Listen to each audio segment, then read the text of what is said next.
المبت نفقه السن متاقل دين أدرق ستيز ያን ነገር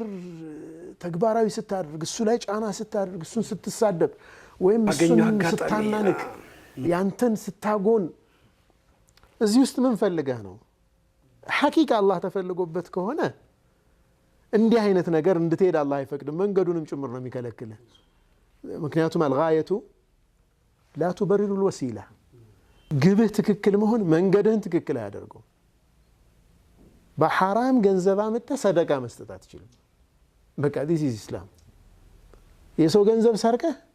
ሐጅ ማድረግ አትችልም ነው የሚለው እንትን ነው በቃ ንጹህ መሆን አለበት ሂደቱ ያ ግቡ ስለ ግቡ ታሳቢ ተደርጎ እዚህ ጋር ፕሮሰሱን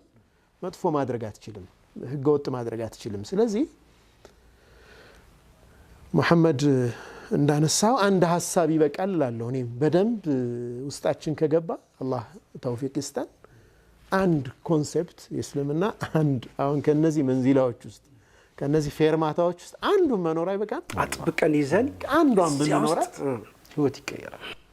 እንትን አለው ኢፌክት አለው ሌሎቹን የግድ እንድትኖር ያደርጋል ሁለንተና ነው مثلا መዋሸት በህይወት ውስጥ የሌለ ሰው በምንም ነገር አይዋሽም መዋሸት ኮምፕሮማይዝ ያደረገ ሰው